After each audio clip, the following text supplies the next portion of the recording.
So let's go ahead and get started. And first off, I just want to kind of introduce you because I think we're really lucky to have you along. Can you tell us a little bit about how you did your coaching career and kind of how you led up to this book? Yeah, absolutely. Let's see. Well, I've been doing coaching coming up on 7 years now. I left my corporate job and started out. I've been with Anthony Robbins' organization for like 10 years now, in participating in those events and as a senior leader. I've done his leadership mastery course and basically been working as a coach for coming on a decade. I guess one of the ways I sort of found coaching and sort of made relationships my niche, if you will, is gosh, like 17 years ago or something like that, my wife came to me and said, you know, things aren't going so well, I want a divorce. And I was kind of stunned and quite frankly, didn't like that idea, didn't really see that coming, didn't think it was anywhere near that bad. I think what happened is we basically, we had gone through a miscarriage and it brought a lot of the stresses that existed to the surface. And it was a tough thing. But one of the things that I know as a coach and done a lot of work around this, it made me realize that, wow, that sucks. I don't want that. I don't want this to continue to be a problem. There's things I need to know about relationships that I don't quite get currently, and I want to be better in that area. So it basically caused me to study the best of the best in the field of relationships for, ever since then. And I continue to do it. And now I just love the area and it's been huge. It's shifted my life personally. And it's a tremendous privilege to be able to pay that forward and then go and do that for other people as well. So it's basically, it literally is one of those things where life is not happening to you, it's happening for you. And when you understand how your worst day actually becomes your best day, I think you've really, surmounted a lot of challenges. And it's about service now. It's about paying it forward. It's about making a difference for other people. And there's just nothing that feels as good as that. I mean, it's great. I do what I love and what I'm passionate about. And it just feels good because it's about just seeing the greatness in people when they themselves don't see it and serving them, at a deep level. And it's profoundly gratifying, I have to say. Awesome, man. Well, I can definitely hear that in how you say what you're saying. And the thing about life happening for you is awesome, because I think the things that happen to us that we think are bad things are so that we become the person that overcomes that. Exactly. Agreed. So now, And that's one of the things that I do in relationship coaching also is I teach about Mago. Again, so I've sort of studied the best of the best. And Mago coaching is Dr. Harville Hendricks, actually. And the premise of Mago is that Imago is Latin for image or mold. And essentially it's like we have these situations in our first 7 years of life, primarily we were brought into this world perfect, and then the people that raise us or influence us put their wounds into us, into the mold. And basically the rest of our life is about undoing those wounds and getting back to being perfect again. And the main mechanism for that happening is we attract other people into our lives who re-trigger the original wounds from a different perspective, so that as we sort of grow and heal and get smarter and more aware, we can actually sort of heal them so that they end up differently. So that's a big part of what I do. It's about understanding that you've attracted the person that you're dating right now for a reason. It's not just happenstance. It's not an accident. They're there to teach you something, to bring you something. And you can either get the lesson now, or you can get it in the next 10 people that you'll date that don't look like them, but they bring the same issues to the forefront. So it's really about, how soon do you want to get this? Do you want to go on the fast plan? Or do you want to keep having the same issue over and over again, sort of like Groundhog Day? So my advice is always take it now, get it now. That's exactly what I call it, is relationship Groundhog Day, because those things that they're triggering are subconscious. We don't know, we're not thinking consciously. It's our body, we're attracted to them, but the subconscious is saying there's healing in that person. Yes. Absolutely. We're attracted to it for a reason. And that's our work to do here, is a lot of times I believe these people, They come into our lives specifically to help us, heal something or get to the next level, and help heal them too. It's a, it's a, what's the word? It's complementary, I suppose. You're helping them, they're helping you. It's a perfect situation, and it's most people, I think, get frustrated when things aren't going well, and they throw up their hands and they say, "Well, let me just start over again," rather than saying, "Well, wait a minute, what is this here to teach me? What's the lesson? What's the gift here?" So it's powerful, and like I said, it's a privilege to work with people on this.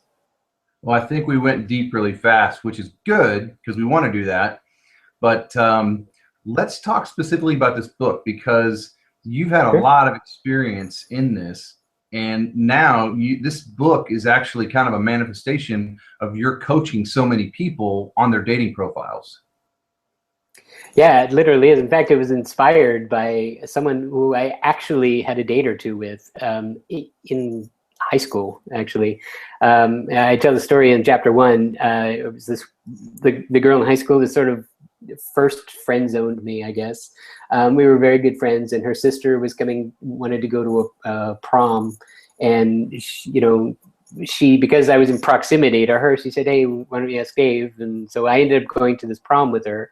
And fast forward several years, we had all lost touch. And one day I'm sitting in a restaurant, and I look over and I see my old friend Kathy, and I was like, "Oh my God, I haven't seen you in years." And we just chatted, and we caught up, and I reconnected with her on Facebook, reconnected with our other friends, and then her sister too. And it turns out her sister has grown up now to be like this really smart, successful, beautiful, amazing woman. It was great to catch up with her after all these years. And she knew what I did, and one day she sent me a little private message and said, "Hey, what do you think of this idea for a dating profile?" And I didn't even know if she was serious or not, because it was just awful, quite frankly. And it would have been a bad thing for her to do it. And I'm thinking to myself,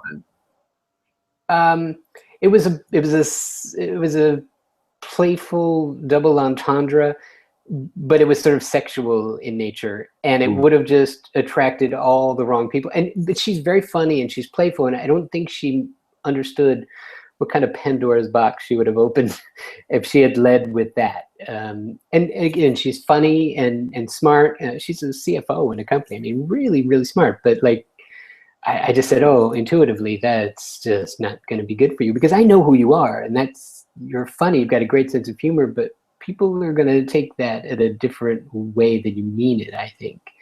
And so anyway, it inspired me to write this book, because before doing my coaching work, I was actually an advertising guy, and I won like a bunch of awards for my writing and creativity. Best in shows in the 3-state area for my advertising work. And so I guess I intuitively get the fact that dating profiles, most people don't realize it, whether you know it, like it, or want to believe it or not. The truth of the matter is, it's an advertisement. And advertisements are, you're basically trying to get someone's attention. You're trying to build rapport. You're trying to have a call to action, quite frankly. And if you don't get someone's attention, if you don't build rapport with them, and you don't generate curiosity and say, "Huh, I want to know more about this person," and they don't click on your profile, I mean, you're done. And the other thing that I point out too is, like, when somebody first goes into a dating profile and they'll say, "I'm interested in meeting a man or a woman between these age ranges in this geographic area," the next screen that pops up is like 50. You got and it creates this whole abundance thing of like, there's 50 people that I could potentially spend my evening with on Friday night. Who do I want to spend $100 with? And you're looking at it, and it's like there's all this overwhelming choice and opportunity, and the only thing that's visible on that is a picture, and they're all about the same age range and sort of relative in attractiveness, perhaps. And then there's a name and the age and about where you live.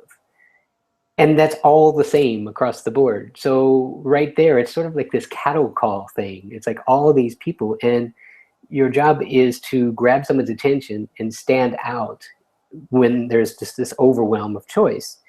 And that's part of what I talk about in the book. If you don't get the click on that frame, on that page, there is no second place. you're done at that point. It's either click or die, essentially, in that particular choice. So my thing is, I help them stand out from the original, popping up there originally. Use what you have that stands out there, get people's attention, and it's powerful. It's shown that it works. I've got a lot of really great success stories I'm really excited about. So some it's of those incredible. are. Yeah, some of them are in the book, and some of them happened obviously since the book. So the book happened in a moment in time, and I went to publish the thing, and now since then, people who've been buying it are writing back to me. And I've got people. I mean, the book hasn't been out that long, and I've already got people who are in amazing relationships. I had a relationship coach who came to me and asked me to help her with it, and she said, I thought I knew a lot of this stuff, but wow, I didn't realize how hard it is to talk about yourself, effectively, and sell yourself, because that's what it is. And she was uncomfortable with it. And I just went through her profile with her. She obviously did a draft based on my book and what I talked about. And then I just sort of edited it for her and put it together. And it was amazing. She had just come out of a breakup. She was ready to get out there again and date again. And immediately in the first week, she had like 7 dates in 7 days, and very good quality guys, like better than she had, she'd been on there for quite some time, off and on. And she dated this person for a while and was off, but, her profile has been up for a while. But when she redid it, I showed her how to get to the top of the search engines all over again. And so she got a lot of attention, and a lot of attention from high quality potential mates, and it worked great. And I've got another client who, he's in a relationship now, and it's happened almost immediately, really quick, and they're really serious. So it's really gratifying just to see great things happen. Well, it's about results. So having somebody who is an advertising guy who's done award-winning copy, that's actually a good thing. I think a lot of people are confused about what to write, because it's very tempting to put up the best picture that's ever been taken of you, and then you also write the best thing you can think of. Right. Yeah, and especially if that picture is like 10 years old or something, or 30 pounds ago, or a receding hairline ago or something, it's like that. I think that's the worst thing you can do. And I've got a whole chapter about the pictures. And then again, the copy, I have a totally different spin on it. I help people almost go through a process of branding themselves. And the example that I talk about in the book is like Apple, the company. I'm talking to you on an Apple computer right now. Apple nearly died like in the 90s. And it's because they had a marketing problem. They had a branding problem.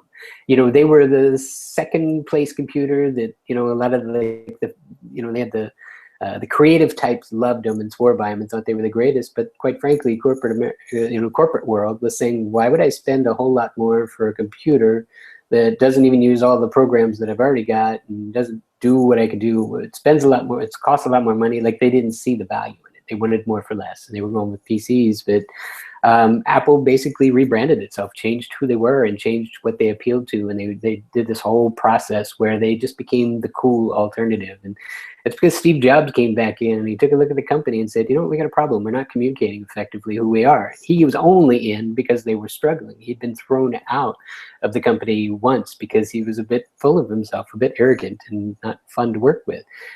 But he was also a genius. So he was able to understand that it was really a marketing problem. He reframed who they were, realigned them, set them on a different path going forward. He made computers cool. They weren't in gray boxes anymore. They became colorful. And then he got into music, and he got into all these other things. And now they're doing watches and stuff. So I mean, he basically changed the entire trajectory of the company. They were almost dead, and now they have more money than a lot of countries, quite frankly. I mean, Apple is a powerhouse, and Jobs has been dead now for I guess almost a couple of years or something. But the company is still innovating, and they're still doing amazing things. They innovate because they ask better questions, they ask different questions, and they create brand loyalty. They create raving fans. And, it was incredible. It was, instead of just talking to a small segment, they started to expand who they were and what they did. And then a lot of people, once they had an experience with Apple, they became raving fans. And again, I'm sort of doing that with dating profiles. I'm helping you understand that it's what you're saying and who you're saying it to and how you're saying that's creating your results. And so the interesting thing, the other reason why I wrote the book too, is I looked at the numbers, and there is no question online dating works. I mean, at this point, the research shows that 1 out of 3 marriages starts with an online date now. So it's here to stay. It works. There's no question. You know, we can just call that in and say, yep, it's a done deal. And that's only growing bigger and bigger. It's a multi-billion-dollar industry, dating profiles. And the little secret that a lot of people don't realize is, out of all the people who are online spending all those billions of dollars, 80% of them are not getting the results they think they're paying for. You know, 80% are struggling, and they're not meeting the one, they're not dating someone, they are not engaged, they're not married, and it's just not working for them. They're paying their $30 a month or whatever, and it's just not working, and they're getting frustrated. Now, that means 20% it is working for. And so I wrote this book to help the 80% who are struggling and frustrated and don't know why it's not working, to do what the 20% is doing that's working. One, I believe it's they write a good, compelling profile that stands out and doesn't blend in. And you know, they know how to connect and communicate. And then also there's a little bit of a factor of luck. I can't give people luck, but I can give them skill, I can give them ability, I can give them awareness. And I think that's what I created with the book. Is I created a, you know, sort of a step-by-step. How do you brand yourself? What do you want to say? You know, again, like my friend who had her little cute double entendre that would have been a disaster had she run it. But it, you know, it's just really powerful. I think the book walks you through that in a way, figures out what you want to say, what you don't want to say, how you want to say it, and who you say it to is, I think, really, really huge. Here's a question for you. I kind of think the online dating companies would be disincented to help you write your profile. Very few of them do, because if you find somebody, they don't get your $30 a month anymore. That's one way to look at it, but the truth of the matter is the other way to look at it is they also have a retention problem. And so people will sign up and then they leave disappointed, disillusioned. And if you had a bad experience with, you know, xyz.com or whatever the dating profile is, you're like, from an advertising perspective, are you likely to go back? Are you going to say, you know what, that didn't work for me, and you know, and make up all these stories about what the experience was about? Because the truth is, we're all creating meanings about an experience. We have an experience, we create a meaning, and the meaning creates emotion. So if you've got a bad feeling that says, that particular site doesn't work for me, well, now that site has a problem, because they're going to go and tell their friends, don't go on that one. That one didn't work. Go on this one. I met someone here. You know, so, I mean, that's not really sustainable long term. You don't want to do that model. And I think, I mean, the fact of the matter is, people have a great experience, they're going to tell a lot of people, and people that have a bad experience are going to tell even more people. So, you know, it's kind of a race to the bottom if you really don't care about the service that you're delivering and what you're doing. Is that happening out there? Maybe, but I don't know. I believe that, all things being equal, people are smart enough to know that when they deliver excellent service, I think it's really good, and it only grows the brand. I mean, my thing is, personally, as a coach, you know, I'm a little bit different. I've had people say, I went to this therapist and they said, in order to work on that, that would be, you know, 8 months or 12 months of, you know, intensive therapy 2 or 3 times a week. And I'm stunned. My jaw hits the floor when I hear that, because that's really way more about paying someone's rent than about getting a result.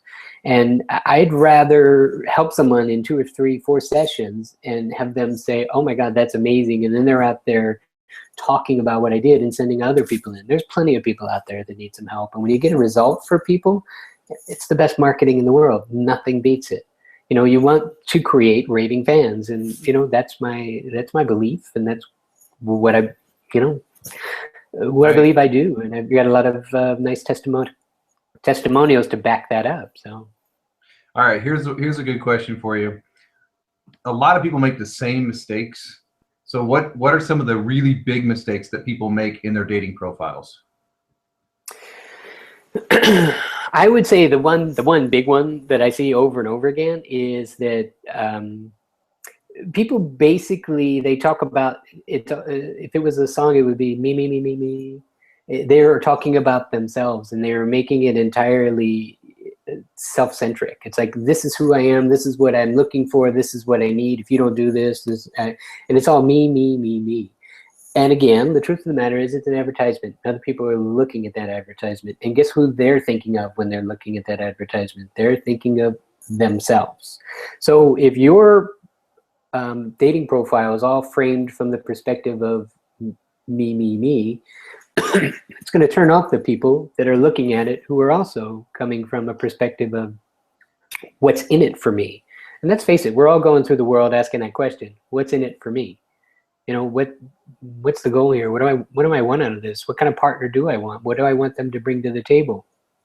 And if you do an entire dating site and you read it, excuse me, and I've seen things like, you know, and the other thing I think they fail to do is differentiate themselves. I think they blend into one another terribly. You know, and the example that I give, you know, in the book, and I mean, I was online too before I met my wife, actually. And, you know, the example of like a woman who writes something like, you know, I love wearing jeans and being casual, but I also love a little black cocktail dress, and I love going out to dinner. And I think, can you show me a woman who couldn't say that? Or a guy that says, you know, I really love sports. Okay, great. Show me one that doesn't. I mean, I'm looking for what makes you different, what makes you unique, what makes you special, what sets you apart from the pack. Why do I need to know you? Why do I need to urgently say, you know what, I want to know more about you? Those things are just such, in advertising, you would call them glittering generalities. Like, okay, that really doesn't tell me much about who you are, what you bring to the table. But, you know, meanwhile, they've got this much text about nothing, really. You know, I don't know who you are after reading that. And Right. again, that's the beauty of the branding process. You know, I take you in the book, I take you through the whole thing of getting really clear on who you are, what you bring to the table. And so you can tell it in a, you know, in a quick second. Somebody's like, oh my God, I get who they are. And and I want to know more. You know, it's really just laser focused. You do read some of those things and go, who doesn't like pina coladas and getting caught in the rain? I think we all kind of like walking on the beach and watching the sunset. Right. I think it's, what's his name, Rupert something, the guy that wrote that song. No, exactly. But absolutely.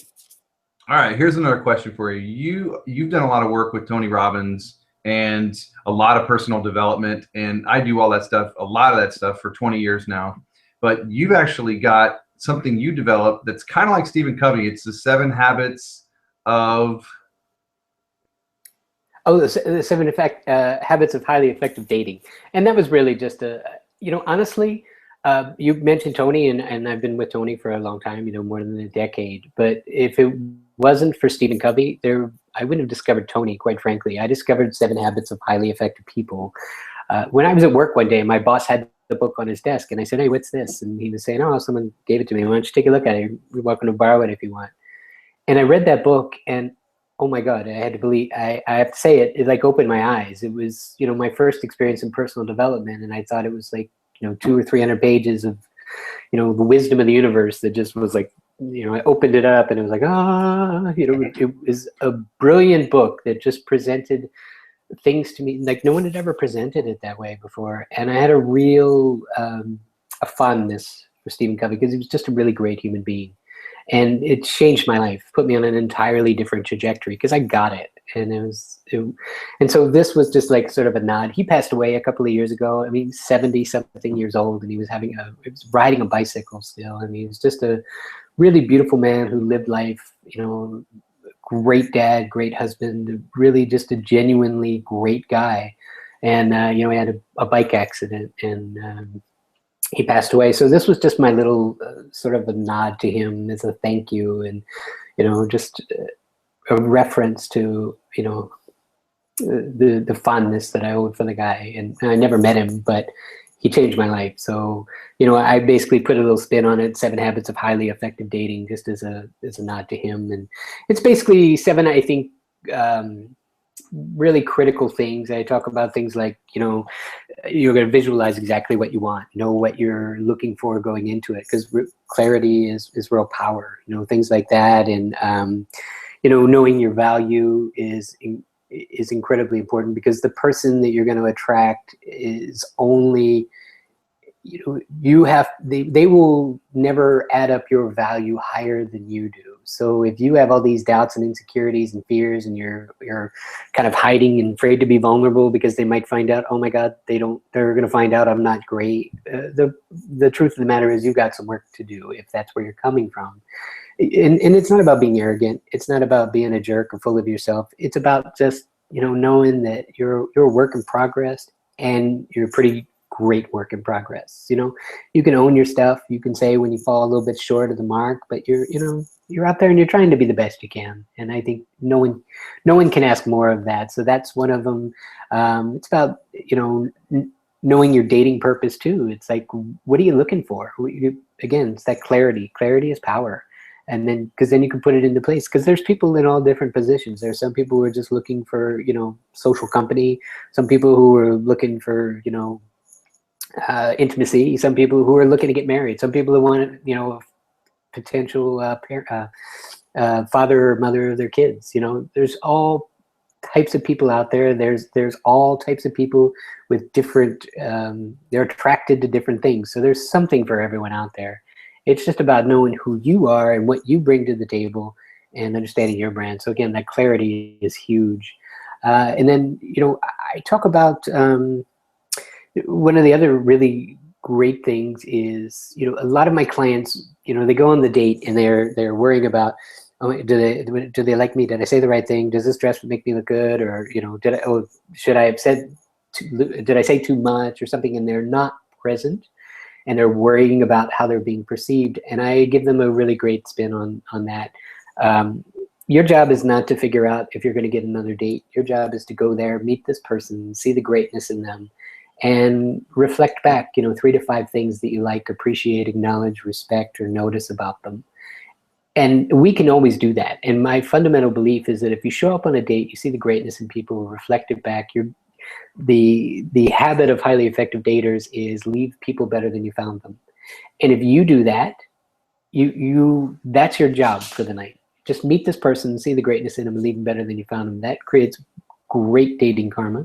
And so my belief is, whether it's the first night of the rest of your lives together, or it's someone that you really don't click with, it doesn't kill you to, say, wow, I really admire what you do there. And that's really great. I appreciate the fact that, you went to school and you got this education, and now you want to serve people and you do this or whatever.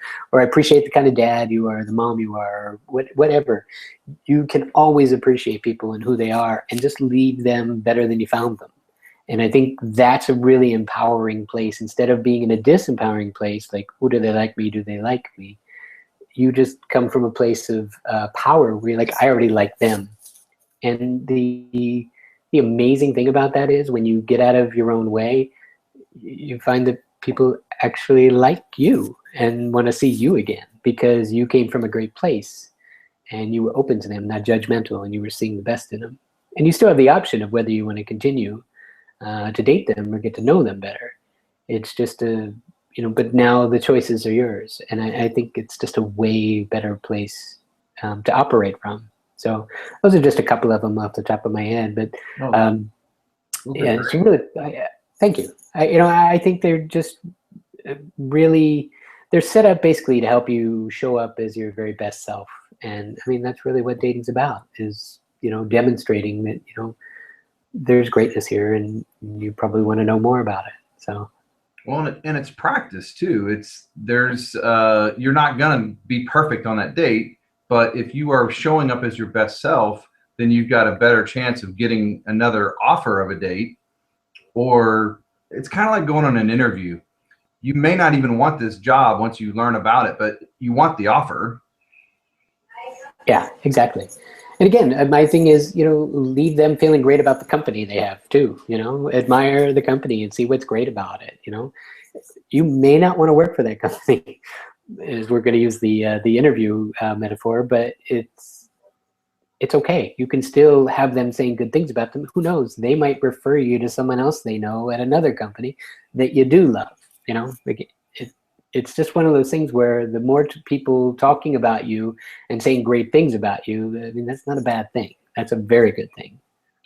So we talked about branding, right? Yeah. And I think that's great because nobody could argue that Apple is one of the greatest companies in the world and has just not just great net worth and the money coming in, but just the money in the bank is crazy. And they were almost dead, like you said. So that's one way to brand that they totally turned that around. But let's look at another thing here. I'm going to just pick on photos.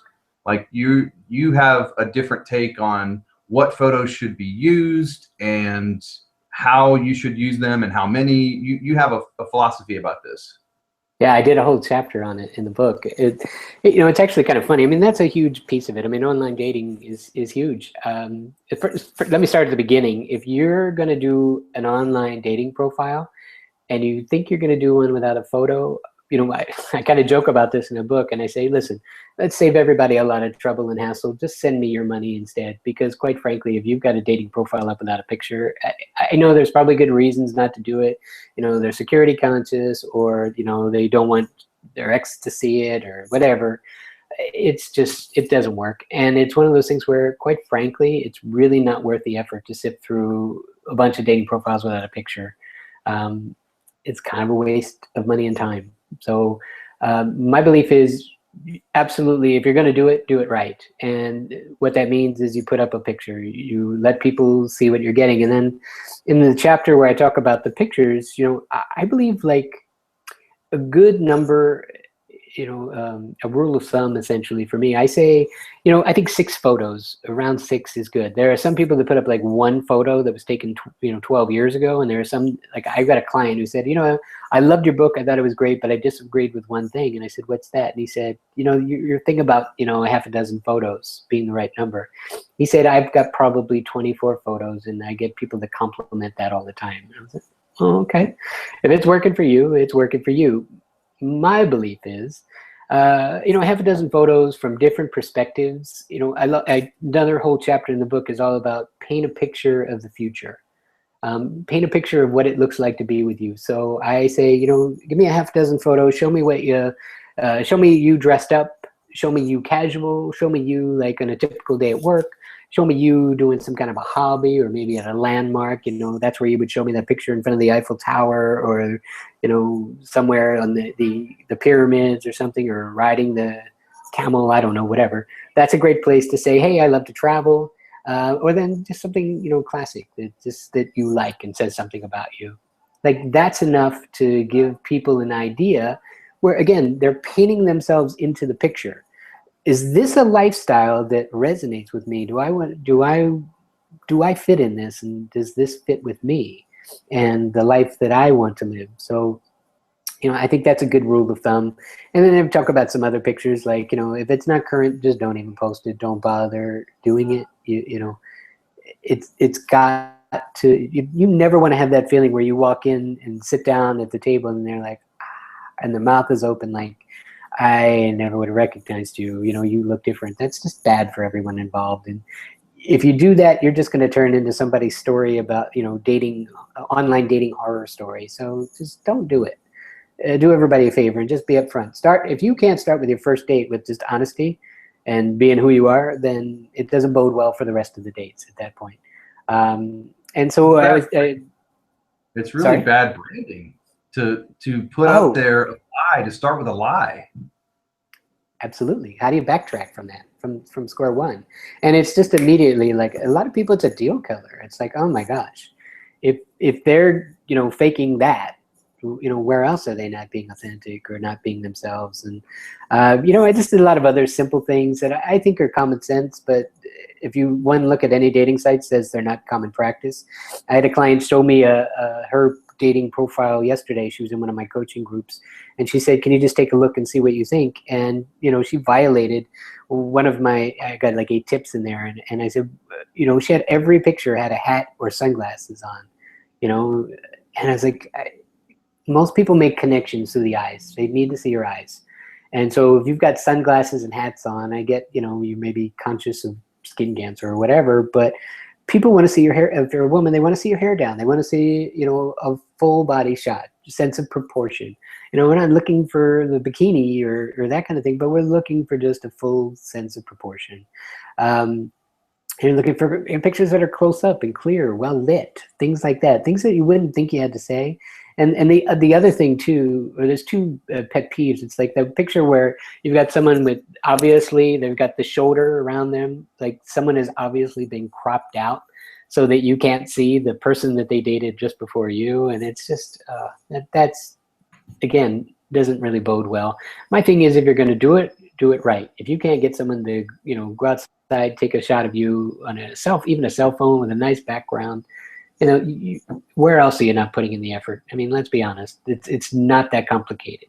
And the other thing is, if I haven't yet been on a date with you, and I know what your bathroom looks like because you got a selfie of you in the mirror, that's just terrible. Don't do it. Don't do it. And the pouty lip, the duck lips, and all that crazy stuff, and just make a good impression on people. Be upfront. If you can't put some good pictures up there, and then you're not serious about it. So make the effort. Do it right.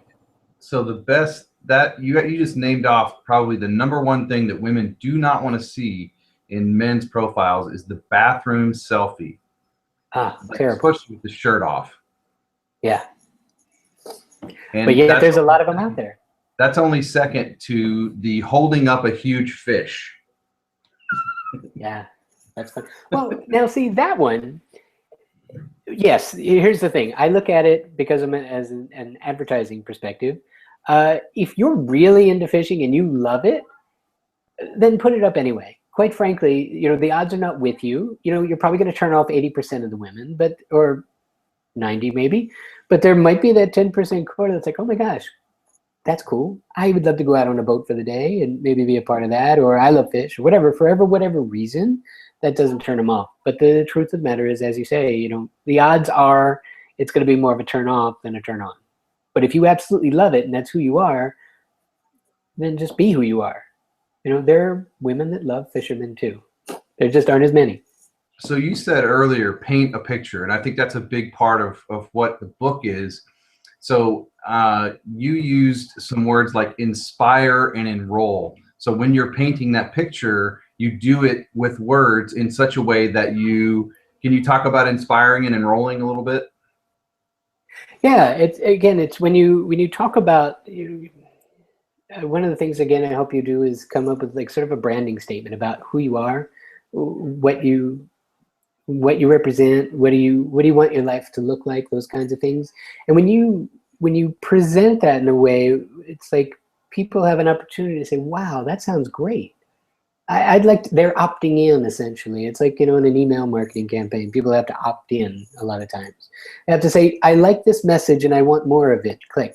I opt into that.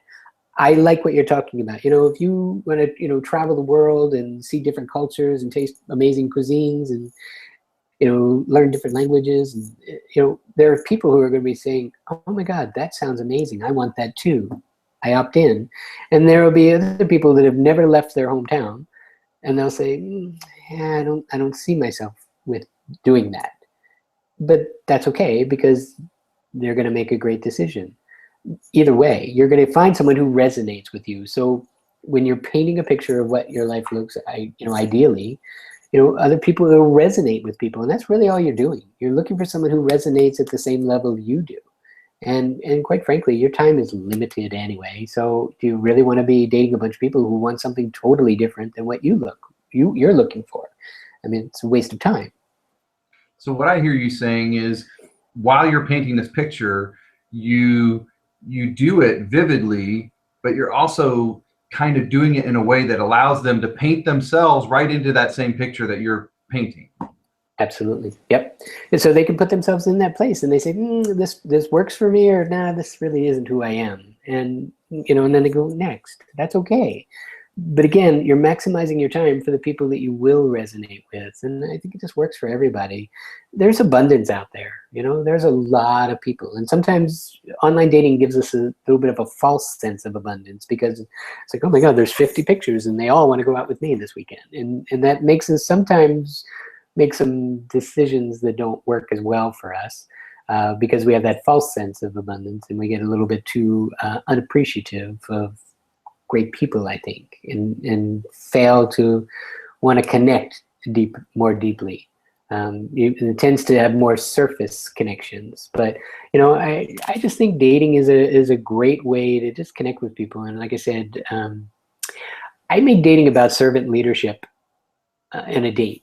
And servant leadership is about how can you help other people to be the best they can be. And again, you might not be a match for them, but who knows? You might be able to introduce them to a colleague or a friend or a cousin. And it's seeing the greatness in people and noticing what you want, noticing what you don't want. And you experience things from a different perspective. It's like trying it on. It's like a buffet. Try a little bit of everything, see what works for you, and the stuff that doesn't work for you, there's going to be someone else that might work for. So and then be open to the experience. What you do like on the buffet, you actually go back and get more of. Absolutely. Yeah. So I have a question here from somebody who's in our audience, and this is awesome. Asking. She seems to find a lot of people that want to chat, but they don't get to the meeting stage. So how do you have any tips to help weed out people that are they're not really there to meet somebody? Well, so here's the thing. In dating, it's really about understanding and having that clarity beforehand about your values and what's important to you. So underlying that question is a belief. And there's a belief about, how long is too long with the texting and all that stuff before we get to meet and figure out if there's chemistry. I believe there's sort of an underlying belief about that. So if I'm coaching that person, my question is, okay, what is that belief? Let's just make the invisible visible. And so, should I, after we get to, there's within the system, there's a couple of emails, we get to know one another, then I give them the number, they text back and forth a little bit.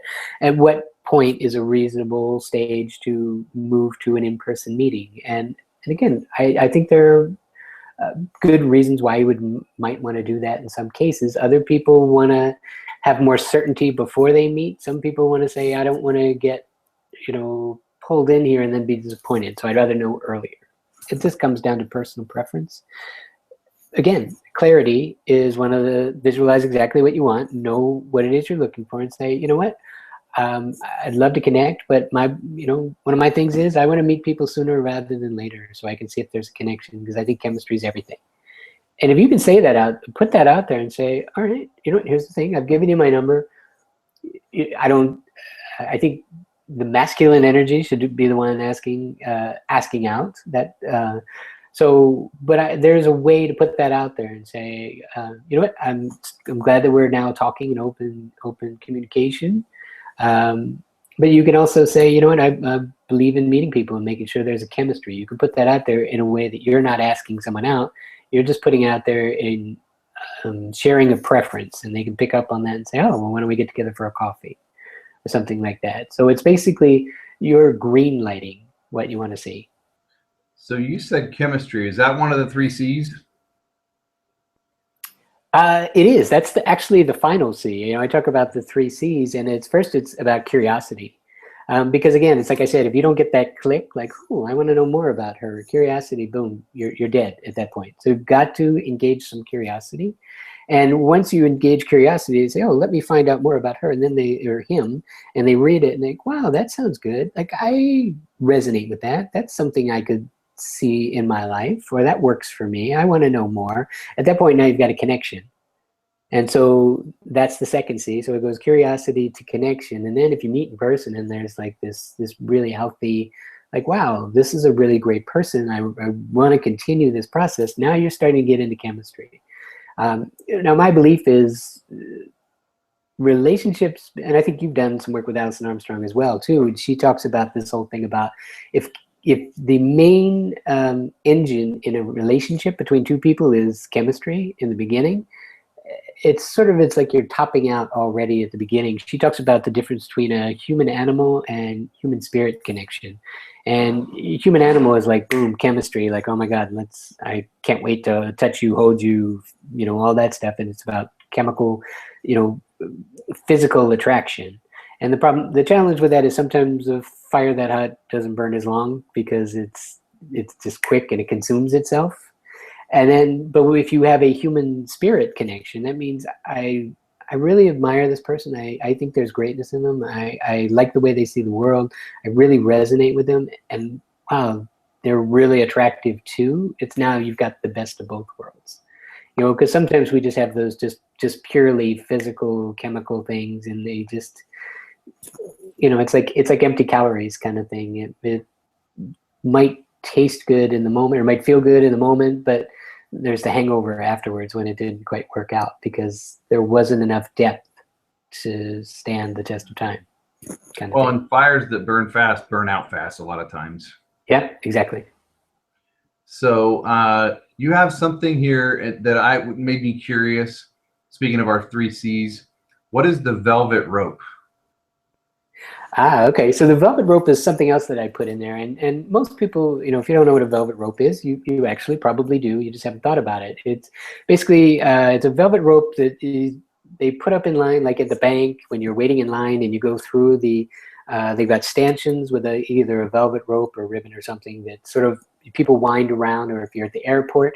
And the beauty of a velvet rope is it controls a crowd, or it creates a crowd too.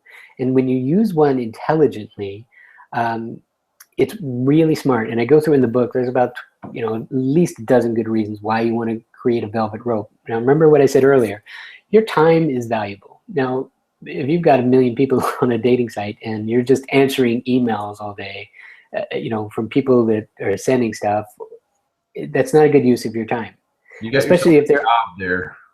yeah, it can turn into like this whole job that you don't want, and it's too little, and it's overwhelming, it doesn't feel good, and it burns out quickly. Um, the smart thing to do is to put up a velvet rope, and what I say is figure out. I do a whole process with my clients and figure out, you know, what do you want, what do you don't want, what's an absolute deal breaker, and you know what's critical must have. When you get clear on that, I say take something off your deal breaker list and say, you know, this is what I'm looking for. It's like, you know, your profile is like 89% all positive and great stuff. And then maybe a throwaway line at the end that says, you know, listen, if you're not in a place where you're looking for, what's the word? If you're not looking for just one relationship, or if you're really clear that you don't want to be monogamous right now, that's fine. That's your choice. I just know that doesn't work for me right now. And so that's an example of a velvet rope. It's saying it up front, like, look, I'm looking for a monogamous relationship, and if you're not, that's cool. You're going to need it if we're going to go anywhere.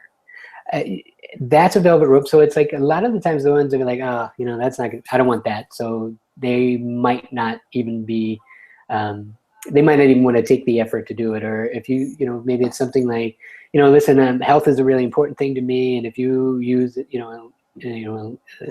illegal drugs or something, that's not going to work for me. A lot of times it's it's been there, done that kind of thing. So put something up there that says, look, I'm really clear, this is what I don't want.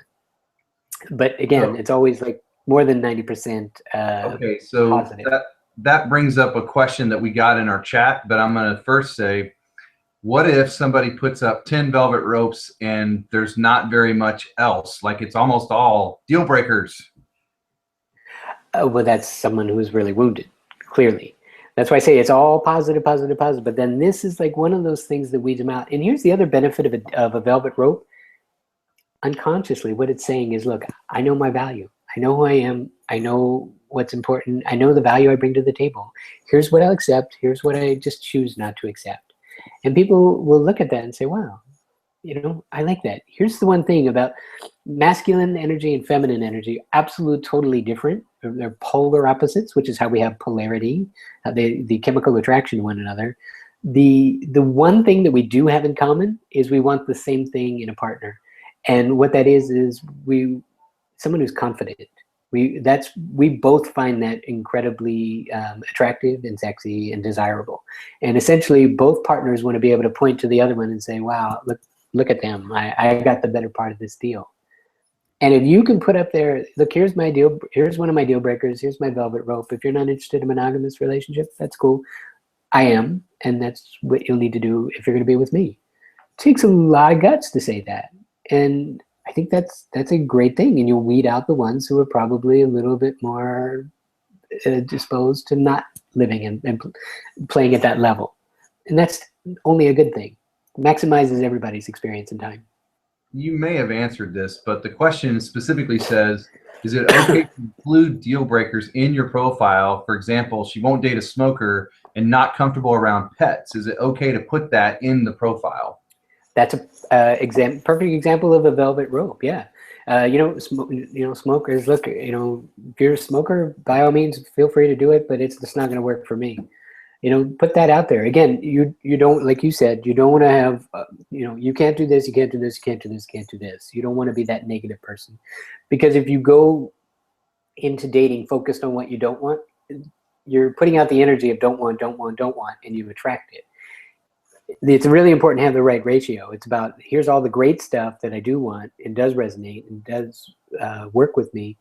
And then here's that one thing that, like, this is going to be a deal breaker. Like, you just throw that in at the end, sort of as that thing that says, oh, by the way, no, don't go past this. Don't go past this mark. So, and it's really smart. The other thing about a velvet rope too, like in New York City, one of the ways they get a brand new club really popular is they put the velvet rope out front. And, there might be 2 people inside, but there's a lot of people outside. And the truth of the matter is, everybody going by looks at them and says, wow, look at that crowd. That must be really happening inside there. It could be practically empty inside.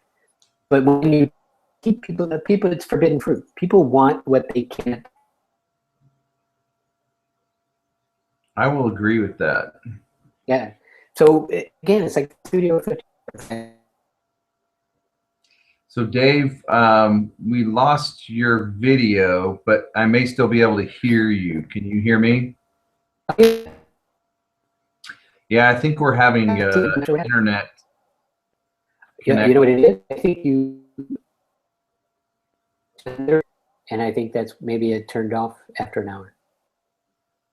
No, you're coming back now. Maybe your internet connection's better. Oh, I don't know. Sorry about that. You're back, no problem. Well, everybody should know he's in Australia, so he's on the other side of the world from us. 23 hours difference or something crazy like that, right? 14, or no, 15 for you, for where you are, yeah. Yeah, we almost missed it because you thought it was going to be yesterday because it was Thursday for you. It just wasn't for us. Yes, it was. So it's a little thing. I usually get that right, but that one was better that it was a day early than a day late. So that's important. So you put a lot of interesting terms in this book, and they're things that we may have heard of before, but you termed them. I want to know what this sticky association is. Okay. Sticky association, I basically talk about when you're painting a picture of what you want life to look like. There's a formula that I teach in the book. It's basically, if you take a fact and you mix emotion with it, so fact plus emotion, it becomes sticky. And a great example that I can give people, like all around the world, when something like 9/11, you can ask anybody anywhere all over the world, and they say, do you remember where you were when 9/11 occurred, when you first heard the word?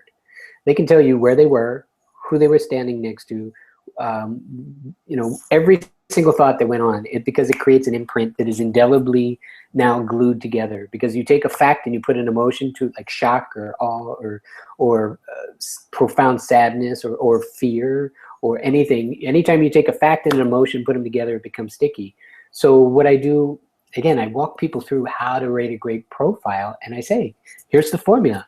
Take a fact, put an emotion with it, now it becomes sticky. So if you're talking about, I love to travel the world and lay on, beautiful, gorgeous beaches, with a drink in my hand, looking out over the waves and counting my blessings and gratitude and feeling great.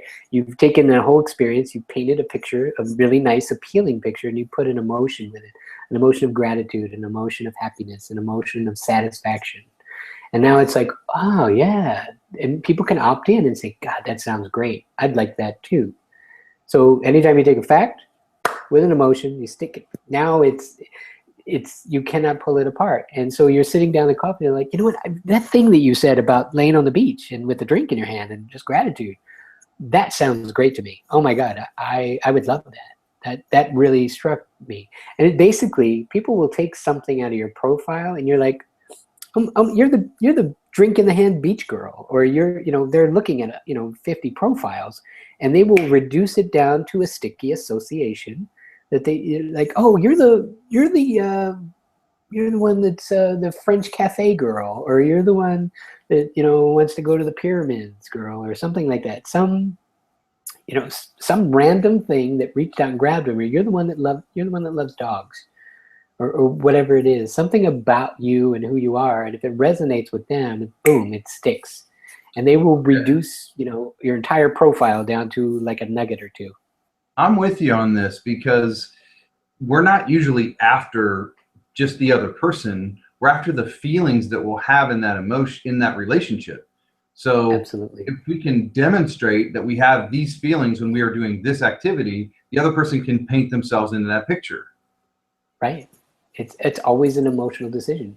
People actually make decisions based on emotion, and then they look for rational, analytical reasons to back them up. Like, for instance, you're going to buy a car, you're going to buy the one that feels great. And then you'll say, well, you know, it really gets good gas mileage. And most people, that's the difference between selling features versus, I can't think, what's the word? Features versus... Benefits? Yes, features versus benefits. Thank you. I couldn't think of the word there. I was drawing a blank. That's not the exact word I was looking for, but that certainly, it works. They will buy it because they love the way it feels, and then talk themselves into it for rational purposes. Because emotion is really what drives people, and it's all about how you want to feel. Your emotion is driving you when you're making a decision about who you want to date. Emotion is driving you when you're making a big purchase. Emotion is driving you, you know, when you decide whether you're going to invest money or not for your retirement, because it's either the fear of retirement or the fear of not having money in your old age is greater than the enjoyment of spending it all now, or whatever. It's like, it's always an emotional, mathematical equation, really, when you think about it. Well, then now you're talking about pleasure, pain. And I know you're a Tony Robbins guy, so I'm not teaching you anything, but maybe on the call, there's people will do a lot more to avoid pain or loss than they will to gain pleasure or gain. Absolutely. It's the whole idea, like, you know, I think Tony is the example too. It's like, you know, most people will do more to avoid someone stealing $10 from them than they will do to save $10, because it's the same $10, but it's just the idea of, no, I don't want anyone stealing from me. That seems painful. But saving it, you know, I just saved $10. I wish I'd like to spend it on, I've got 100 ways to spend it, but only one good reason to save it. But they will do far more to avoid someone stealing their $10, you know?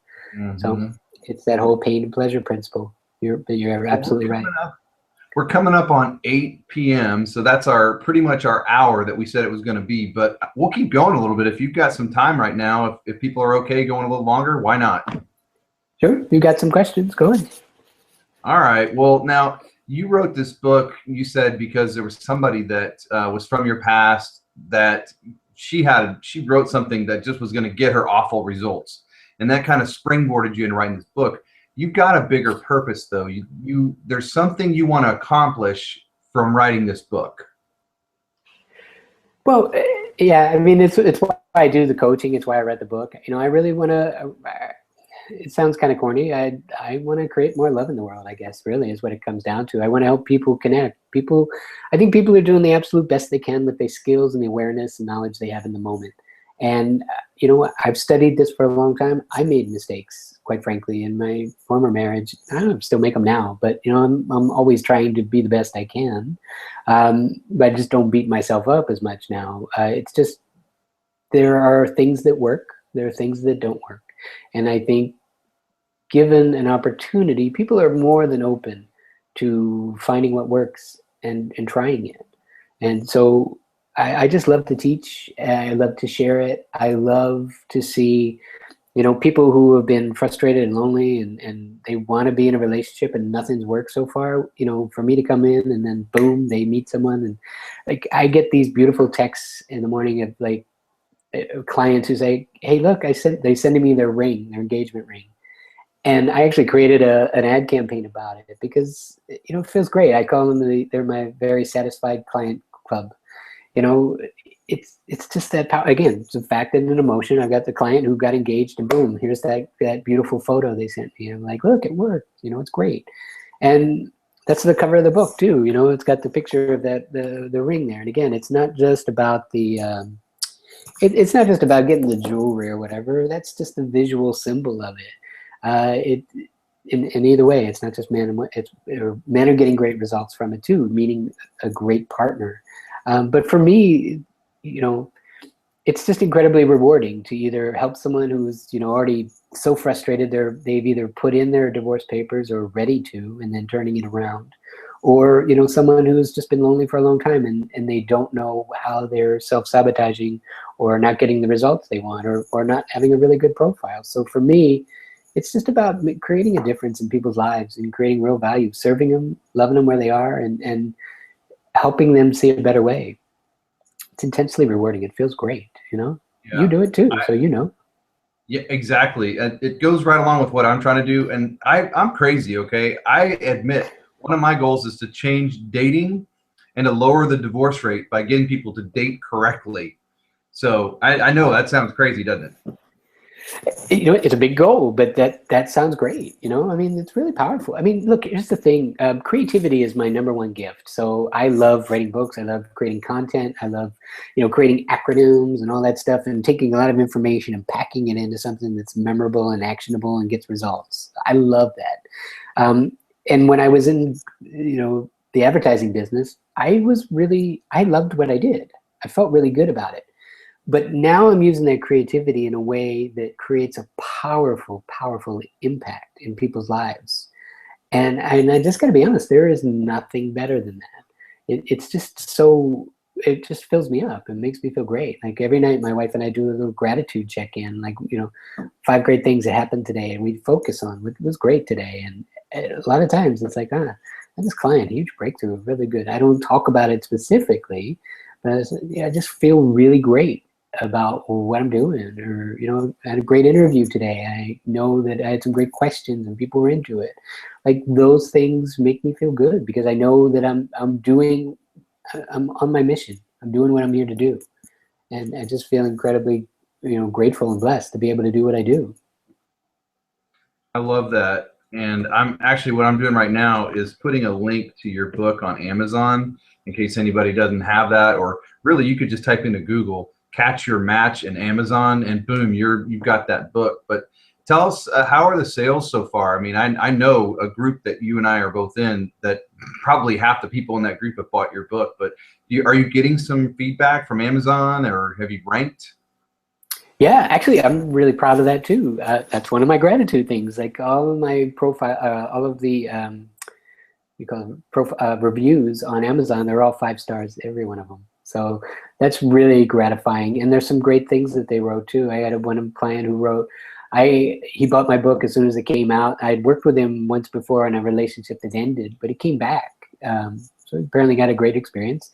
He liked what happened, and he is dating someone now. And he said, this is no BS. He said, I know for a fact if I hadn't read your book, I would not be dating this amazing woman I'm dating right now. And he is really into her. So, you know, he's changed it all. And so that stuff is really rewarding. And like I said, I mentioned that other client who gave a review on there. He's dating someone, and it looks like they're heading towards, you know, wedding bells too, quickly. So, I mean, he's really in a good place and ready. He's been divorced for quite some time, and he's done his work, and he's in a good place. Beautiful guy, great guy. So, yeah, a lot of great things. One of them, you know, that's nice.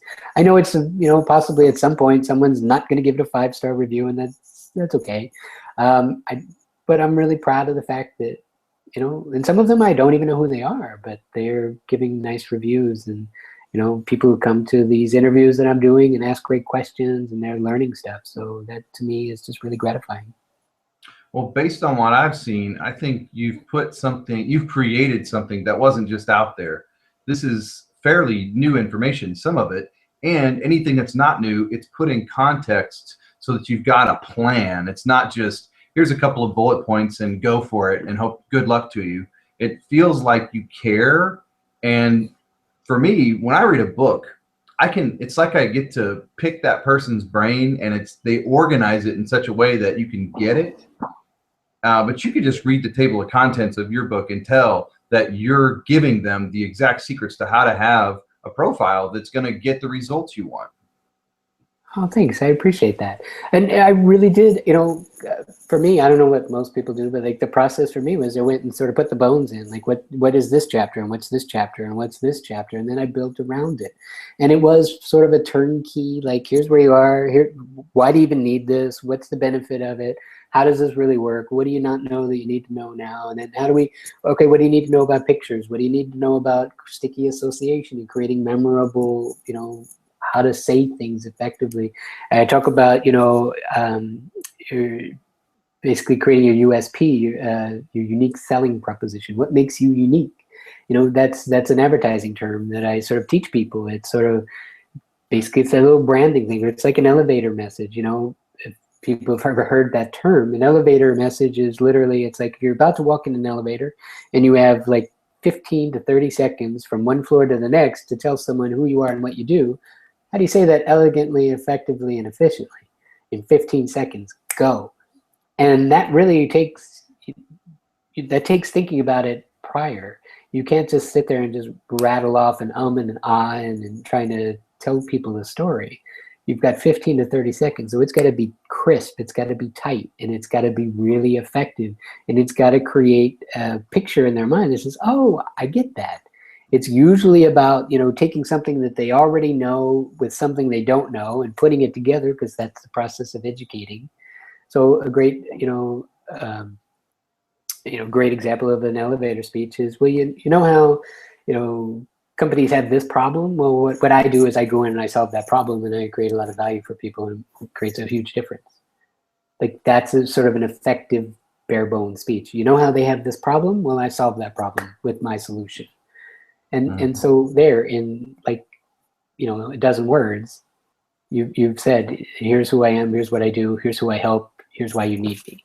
And it's boom, it's really elegant and simple and clean and clear, because people are bombarded every single day with message after message after message, and they really need information in sound bites, like that's a really effective sound bite that's memorable. And again, if it's painting a picture, you create an emotion with it. Now it's like, oh yeah, I get it. Well, yeah, I'll tell you mine right now. I help single people get the dating life that they desire instead of the one they've been settling for. Nice. That's it. That's a really perfect elevator speech. It tells the people exactly what you do, why you do it, and there's an emotion involved in it. And by the time I get to the next floor, I know who you are and what you do. And I'm like, hey, give me your card. I need to call you. We should chat some more. I want to know more about that. So it's really effective, and you've got emotion in it too. So, hey, I got another question from one of our viewers who's still on. You guys are great. They're still here 10 minutes later. Awesome. This is a question from Kim, and she's asking, how often should you change up your dating profile?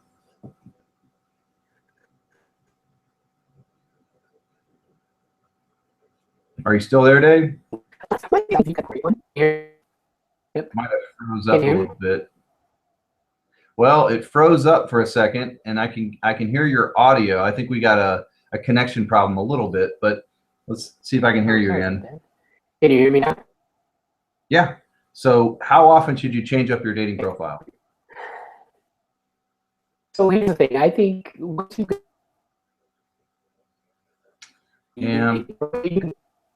you're not hearing me now? Well, I had just like the photo of you. When I lose video, it just pops up your photo, the one you've got set. So let you try to answer it again. How often should you change your dating profile? I think once you've got a really good one, you don't necessarily need to change it. I mean, I think ideally, when you've got a great one, and my experience has been, and the people that have bought the book, a lot of them, they're off it because they're meeting people and they're, into monogamous relationships with them. So I think if you have a great one, you don't necessarily have to change it. I would change your mindset to say, you know what, this might sound a little full of myself, but like, if you've got a great profile and you're bringing the very best of you to the table, don't think about how often you're going to be up or how long you need to be up. Start focusing. If your goal is to be in a committed relationship with one person, start to change your mindset around, you know what, this is going to work. This is, the the question even presupposes that I'm going to be up there long term and I'm going to have to keep redoing this. And you know, the fact is, you are who you are, and you're going to change a little bit over time, but you know, you're pretty much who you are. So there's not going to be a lot of tweaks necessary once you really get it, you know, once you're starting to really effectively communicate who you are. And quite frankly, my belief is you won't be up there for long, because I think when you're in a great place and your profile's in a good place, I mean, dude, that's the magic right there. You're off the market. Yeah, and I think using some of the techniques you're talking about in this book, I think you dial it in, and then, like you just said a second ago, start using your language to own the fact you're not going to be there very long because you're attracting the right people. Absolutely, because you've got a great message and you're putting out in a compelling way that gets people's attention and makes them want to say, wow, I want to know more about this person. So, you know, again, there's a presupposition in every question. And so the presupposition is, how often should I change it? Is, well, I'm going to need to meet a lot of people, and the people that I meet aren't going to fully connect with me, and they aren't going to want to stay. And it's going to be a long term, and I'm going to need to freshen this up every so often. Those are terrible presuppositions. No offense. Yeah, it's a great question, though. We're constantly asking ourselves questions. So we got to ask empowering questions that lead us to the results we actually want. Right. Right. Absolutely. That's huge. So, you know, my thinking is, you know, check those questions and presuppositions, you know, because they don't come out of nowhere, and they're creating your experience. If you believe you're not going to meet the person, then you won't. But if you believe you're incredibly valuable and you bring a lot of great stuff to the table, then you will connect with people. Because again, you're broadcasting your value, and people will feel it. If you know that you bring great value to the table, they will feel it. But if you feel like disposable and like you've been doing this for years and it's never worked yet, why should now be any different? At some level, what is your value? I mean, and it'll come across. They'll feel it. Again, what did I say is the most common or most desired trait of anyone in a dating situation, male or female, is confidence. We want someone who, again, we want to be able to look at them and say, wow, I got the better part of that deal. They're awesome. Mm-hmm. Absolutely. So we're way over time, but I want to end on this last thing, because you mentioned polarity earlier, and I think this is super important, especially being able to put the polarity and where you are on that scale into your profile somehow. Can you talk to that a little bit? Putting, I'm sorry, I'm not sure I fully understand the question. Putting where you are about, you know, about masculine, feminine, and. Well, yeah. So all people have masculine and feminine in them, but right. Is there a way to put that in your profile so that it comes across? Yeah, and I think, again, it's that whole painting the picture. It's like, you know, so for a guy, that's a deep topic. Masculine, feminine energy. Masculine tends to be single-focused, success-driven, results-driven. It's analytical. It's logical. It's no wasted effort. It's getting to the top of the mountain and in the most direct and efficient manner. Whereas feminine, it navigates totally differently. It's about emotion. It's about feelings. It's about connecting. It's about nurturing. So those two things are polar opposites, and that's how it creates that attraction. Men left to their own devices will probably work too much and you know, just work too much and not enjoy life. When the beauty of feminine is, feminine really brings great stuff to the picture. So a really quick way that I explain masculine and feminine is think about a coloring book. You know, a coloring book, when you crack open a brand new coloring book, you've got the bold outlines. You can clearly see what the picture is. That's masculine energy. There's no ambiguity to it. You know exactly what it is. It's really crisp. It's clean. It's clear. There's no frills. There's no depth. There's no tonality. There's no color. It's just flat. So the downside is it might be a little bit boring, but it's still complete and whole and perfectly fine just the way it is. Feminine energy is the color that goes all over it. And sometimes it's all the brightness of the rainbow. It's like amazing, breathtaking, beautiful colors. Sometimes it's dark and foreboding and a little scary. Sometimes the color's all over the place. Sometimes the color's outside the lines and makes no sense, but it's still awesome. The downside of all the color is that without the lines that hold it together, sometimes it's a little all over the place and doesn't make sense. It doesn't have anything that anchors it, tethers it. Now, which one's better? Neither's better. They're both awesome. and together they take, they take a good picture and make it great. So that's the beauty of understanding masculine and feminine. And I believe when you're painting a picture of the future and you're talking about, I love to take care of my lady, and I love to, make sure that she knows that she can count on me and I'm a rock or something like that. I'm a guy. She knows, like, I'm here to protect and provide for her. Those are the sort of jobs of masculine. I wouldn't say it as simple as that, but basically that's the gist of it. So you're painting that picture. You're talking about, I love to make decisions. I love to take care of my girl. I love to make sure that she knows how adored she is. I love to send her flowers for no reasons. Again, you're talking about masculine traits. If a woman is writing it, she would say things like, I love it when my man looks after me or makes me feel special or thinks about me or, says sweet things or does sweet things. Or, you're basically talking about your love language. What needs to happen in order for you to feel loved? So that's another expression of masculine and feminine traits, combined with our love languages of, like, sometimes it's physical touch, and I do a whole thing where I teach about that as well. You're talking about those types of things and you're working that into your profile. I mean, it's really clear. Now it's almost like your profile should answer the question, what needs to happen in order for you to feel incredibly loved, more loved than you've ever felt in your entire life? So if it answers that question, it's basically like, oh, you got almost a checklist, like, great. I know how to really delight this person. Because my belief is people deserve to be loved in exactly the way they want to be loved. It's about you having the clarity to say, look, here's what I want. Here's who I am. Here's what I need. Are you up for that? Yeah, well, I love how you say you can put it in your profile, because if somebody tells you what their love language is, you have the opportunity to say to yourself, do I speak that one, and can I fulfill that need for her? Absolutely. Yeah. Absolutely. Yeah, I think it's important, because again, you're putting this information out there, and people are reading it, and it'll resonate with the right people. And if you have like great information like that, again, if your profile stands out so far above the crowd of the other stuff, the 80% of people that are sort of like, nah, I'm looking for this, I want to go out to dinner, and blah blah blah blah blah, and they're saying on and on about nothing.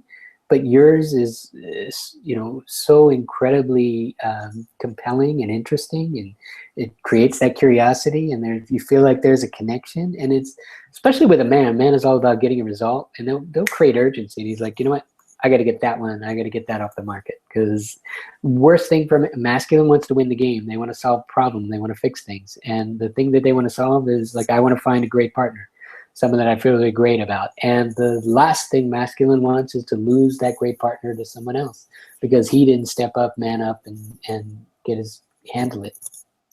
So that's about understanding, how the two energies work. And it's really, it's really powerful when you really understand it at a fundamental level, and you work within them, and you're not making either energy wrong. They're very different, but they're all perfect. And so you have a chapter of this on the book, right? There's one in there that's a chapter on that? In fact, it's one of the longest chapters in the book. Yeah, it's all about, I call it the polarity principle, how to understand it. And yeah, I go into a lot of detail. That's one of the 7 habits of highly effective dating too, is know your role, and role being masculine and feminine, and understand where you are. I think the greatest gift you can give yourself and others and the world is owning the entire bandwidth of you. And that means masculine to feminine, the entire bandwidth. Like, my core is masculine, absolute core. But in my job, the truth of the matter is I work in feminine energy a lot, because it's about creating a safe place. It's about nurturing. It's about opening people up. It's about understanding them. That's all feminine energy.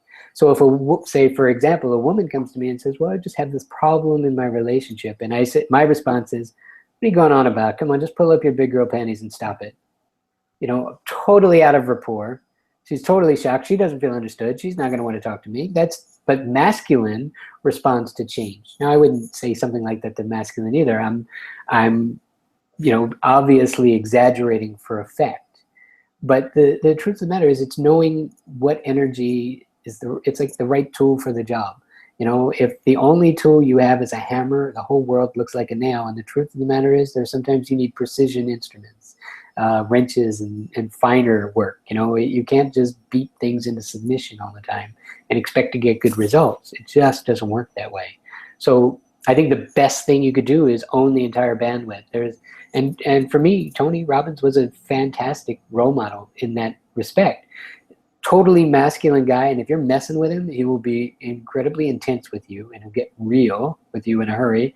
And he also, if he's connecting with someone who's in pain, like he can shed a tear, and he can just really has the ability to have a great empathetic.